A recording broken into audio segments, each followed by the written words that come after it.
Bom dia, graça e paz. Estamos falando dos personagens bíblicos e eu quero falar sobre Samuel, mas eu vou falar sobre Samuel amanhã. Hoje eu quero falar um pouquinho sobre o que aconteceu antes de Samuel nascer. Eli e seus dois filhos eram os sacerdotes na cidade de Silo. Sacerdotes que atendiam o povo de Israel, de maneira especial a tribo de Efraim.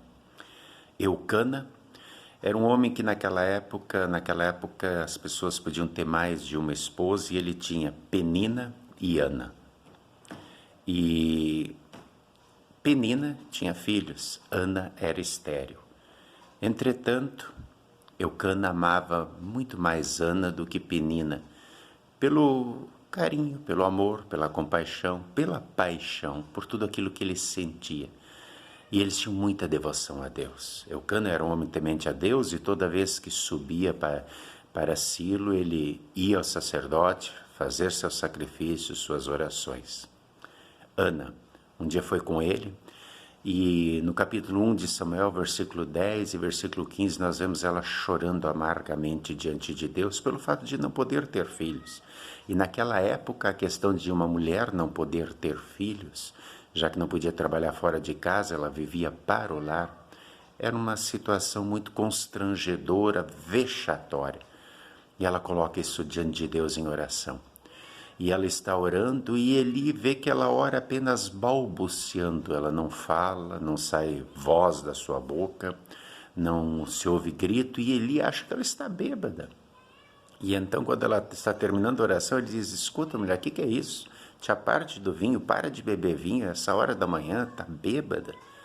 E ela responde: tua serva não está bêbada. Eu estava derramando o meu coração diante de Deus. E então Eli abençoa e diz que o Deus de Israel ouça e atenda a tua oração. E é assim que se sucede. Ana vai feliz para casa, porque sabe que foi abençoada por Deus. Sabe que seu pedido será atendido. Algo impossível, uma mulher estéril poder ter um filho. Mas, dali a 9 meses, lá estava a criança. E ela dá o nome de Samuel, que quer dizer do Senhor o pedido, Senhor o recebi. E ela está muito agradecida. E ela fica com aquele menino até ele ser desmamado e aí leva a Eli para ser consagrado, para ser ajudante de Eli no templo. Queridos irmãos e irmãs, nós aprendemos várias coisas. Em primeiro lugar, quando tiveres alguma coisa, mesmo que seja algo impossível de ser resolvido, leve a Deus em oração. Leve a Deus em oração. Derrame o seu coração diante de Deus como Ana fez. Com muita fé, com muita humildade, não determinando o que Deus tem que fazer, como certas orações que pessoas fazem: eu exijo, eu quero o que é meu. Não. Como Jesus ensinou: seja feita a tua vontade e não a minha. Outra coisa que aprendemos é que a oração, ela não precisa ser em voz alta, com microfone, com alto-falante, numa praça, num monte, num lugar especial, num lugar de procissão. Ela pode ser em qualquer lugar. Jesus disse para os discípulos: quando vocês orarem, se tranque no quarto. Ore em secreto. O Pai que vê em secreto, e o Pai vê todas as coisas, Deus é onisciente. Ele também vos atenderá.